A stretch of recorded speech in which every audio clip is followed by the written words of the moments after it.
ہم موجود ہیں شگر میں. آپ نے شگر کا قلعہ تو دیکھا. کچھ بہت ہی تکلیف دہ خبریں بھی ملی ہمیں یہاں، جیسے کہ ڈاکٹر آسمہ مشتاق گولڈن پیک سر کرتے ہوئے جان کی بازی ہار گئیں. ان کے پورٹر اکبر صاحب نے بہت کوشش کی، ان کی مدد کی، لیکن جان نہیں بچ سکی.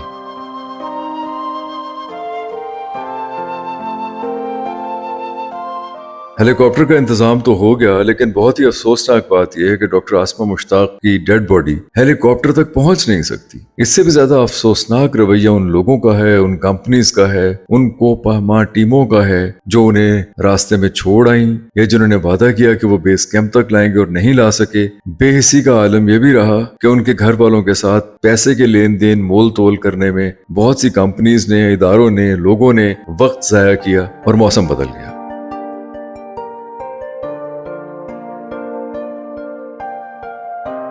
اب ان کی ڈیڈ باڈی مسلسل برف تلے دبتی جا رہی ہے. ہیلی کاپٹر کا انتظام ہونے کے باوجود ڈیڈ باڈی بیس کیمپ تک نہیں پہنچ سکتی. میرا خیال ہے ان تمام محرکات کا جائزہ لینا چاہیے. کو پیما ٹیموں کو لائسنس جاری کرنے والے اداروں کو بھی طلب کرنا چاہیے. کو پیماؤں کا طبی معائنہ بھی کرنا چاہیے کہ اگر آپ بلندی پہ جا رہے ہیں وہاں بہت سے کنٹینجنسیز ہو سکتی ہیں. مثلا آکسیجن لیول کم ہونے کی وجہ سے آپ کے مینٹل میک اپ میں پرابلم آ سکتا ہے، آپ کی طبیعت ناساز ہو سکتی ہے، دل کے مسائل ہو سکتے ہیں، فشار خون میں یکلخت تبدیلی آ سکتی ہے. بہت سے فیکٹرز ہیں میرا خیال ہے جن کا معائنہ کرنے کے بعد ہی کو پیماؤں کو اوپر جانے دینا چاہیے.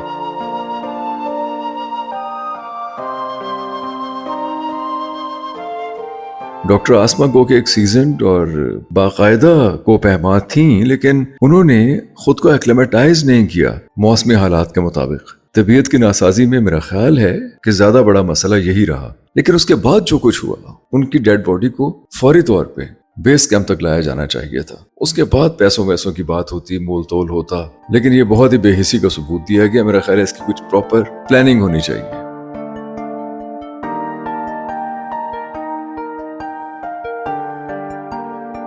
ہائی الٹیٹیوڈ پلمنری ایڈیا یہ ایک بیماری ہے، ہیپ جس کا نام ہے. انفیکٹ جب آپ بہت اوپر جاتے ہیں 18,000 فٹ کی بلندی تک جانے کے لیے آپ کو ایکلیمیٹائز کرنا ہوتا ہے مختلف کیمپس میں. 12 سے 14 دن 15 دن تک آپ ایکلیمیٹائز کرتے ہیں. جب آپ ایکلیمیٹائز نہیں کر پاتے یا آپ اس دورانیے کو کم کر دیتے ہیں تو ایسی مشکل پیش آتی ہے جو ڈاکٹر آسمہ مشتاق کو پیش آئی.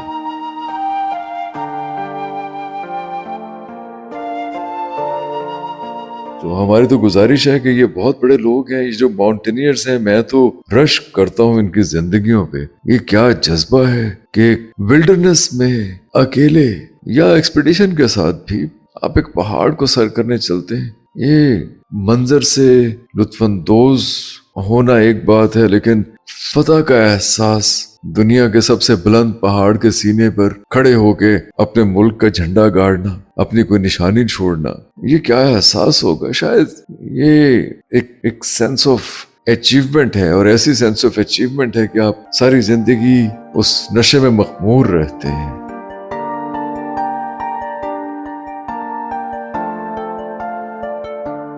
بہت سے لوگ ہیں جنہوں نے 8,000 میٹر سے بلند تمام چوٹیوں عبور کی ہیں. میسٹر ان میں سے ایک ہیں، سرباز خان ہیں. اور بہت ہی افسوس ہو رہا ہے بتاتے ہوئے کہ نرمل پرجا جو نیپالی شرپا ہیں، ان کی پچھلے دنوں براڈ پیک میں یہیں بلتستان میں ان کی موت واقع ہو گئی. انہیں ایک طوفان نے گھیر لیا تھا. ہزاروں لوگ ہیں، اگر ہزاروں نہیں تو سینکڑوں تو ضرور ہیں.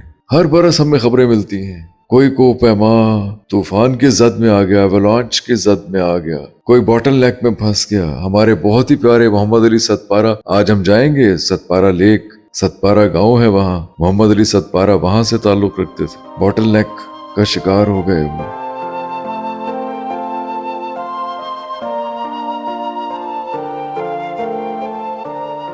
لیکن بہرحال یہ بہت عظیم لوگ ہیں. ہمارے ملک میں تو بہت زیادہ قدر ابھی نہیں ہے. ہمارے ملک میں بھی اس جنون کا، اس شوق کے امتحان کا کوئی احساس بہت زیادہ نہیں ہے، کیونکہ پاکستان میں تو ماؤنٹینئرنگ ابھی اس طرح سے شاید ایک کھیل، شاید ایک ایڈونچر سپورٹس سمجھی بھی نہیں گئی. بہت کم لوگ ہیں لیکن بہرحال خواتین بھی ہیں، مرد حضرات بھی ہیں جو ان پہاڑوں میں آتے ہیں. میری گزارش ہے کہ انہیں چاہیے کہ وہ ایک اپنی جسمانی ساخت کو دیکھتے ہوئے اپنے ایکلیمیٹائز ضرور ہوں. 2-4 دن زیادہ بھی لگ جائیں چوٹی سکیل کرنے میں، لیکن کوئی بات نہیں ہے، انہیں جان سے نہیں جانا چاہیے.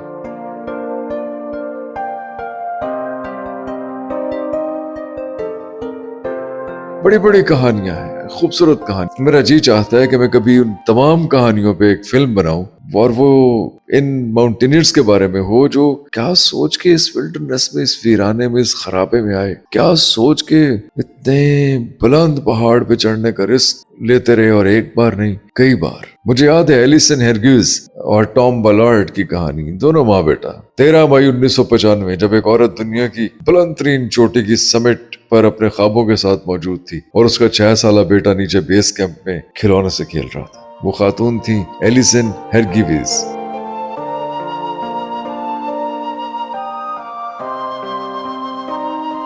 آج ڈاکٹر آسما مشتاق کی کہانی پڑھی ہے، سنی ہے، ہم انہیں یاد کر رہے ہیں تو ایلیسن بھی یاد آ گئی مجھے.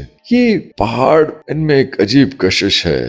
ہر جانے والا وہاں اپنے نشان چھوڑ آتا ہے، پھر برسوں بعد کوئی دوسرا جاتا ہے انہی برفانی ڈھلانوں پر چلتا ہوا، شاید کہانی کو مکمل کرنے کے لیے. جیسے ٹام بلارڈ کی کہانی تھی اور اس کی ماں کی کہانی. ان پہاڑوں میں کوئی خبر نہیں ہوتی، کتبہ نہیں ہوتا، کوئی سنگ مرمر، کوئی مقبرہ، کوئی برف، صرف برف ہوتی ہے، چٹانیں ہوتی، اور ان سب کے درمیان کہیں انسان کی آخری سانس کا ایک ایسا نشان ہوتا ہے جسے آنکھ نہیں دیکھ سکتی، دل محسوس کر لیتا ہے.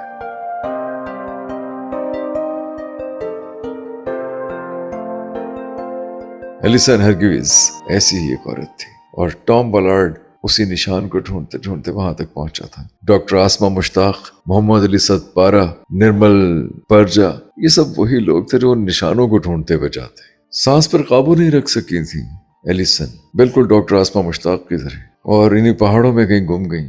حالانکہ انہوں نے یورپ کے عظیم پہاڑ ایلپس سر کیے تھے، لیکن یہاں ان کی انگلیاں سرد پڑ گئیں. حالانکہ 1800 میٹر کی ایک برفیلی دیوار تھی جو چڑھی، انہوں نے پتھروں کے گرنے کا خطرہ مول لیا، برفانی تودے آئے، موسم بدلے، سب سر کیا، لیکن یہاں وہ کہیں کھو گئی.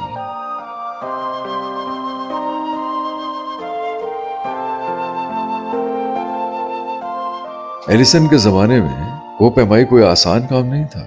یہ 90s کا دور ہے، یہ خواتین کے لیے آج کی دنیا نہیں تھی. خطرناک میدان تھا کوہ پیمائی، اور مردوں کی اجارہ داری سمجھی جاتی تھی. 1995 ایلیسن کا خواب تھا کہ دنیا کی 3 بلند ترین چوٹیوں کو، ایورسٹ، K2، کانچن جنگا کو ایک ہی سال میں بغیر اضافی آکسیجن کے سر کیا جائے. وہ تمام چوٹیاں سر کرتی رہیں، لیکن پھر K2 میں آکسیجن کی کمی کی وجہ سے واپس نہ آ سکے. پھر ان کا بیٹا ٹام بولارڈ ان کے نقش قدم پہ چلتا ہوا، ماں کی باتیں، ماں کی تصویریں، ماں کی کہانیاں، ماں کے کاسٹیومز دیکھتے ہوئے انہی پہاڑوں میں آیا اور انہی پہاڑوں میں کہیں کھو گیا. ایسی ہی کہانی ڈاکٹر آسما مشتاق کی، جو UK سے آئیں، آ کر ان پہاڑوں کی بیٹی بن گئی. میں تو رشک کرتا ہوں ان لوگوں پر.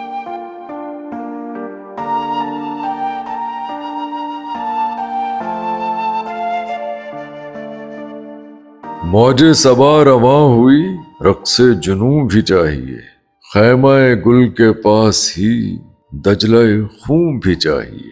کشمش حیات ہے، سادہ دلوں کی بات ہے، خواہش مرگ بھی نہیں، زہر سکون بھی چاہیے. ضرب خیال سے کہاں ٹوٹ سکیں گی بیڑیاں، فکر چمن کے ہم رکاب، جوش جنوں بھی چاہیے. نغمہ شوق خوب تھا، ایک کمی ہے مطربہ، شعلہ لب کی خیر ہو، سوز دروں بھی چاہیے. اتنا کرم تو کیجئے، بجھتا کنول نہ دیجئے، زخم جگر کے ساتھ ہی درد فزوں بھی چاہیے. دیکھیے ہم کو غور سے، پوچھئے اہل جور سے، روح جمیل کے لیے حال زبوں بھی چاہیے. کیا کہنے، بہت عمدہ.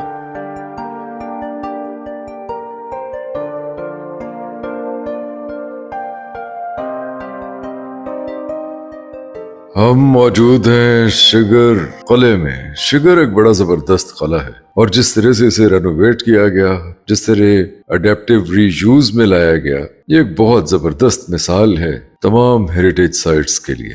In fact sugar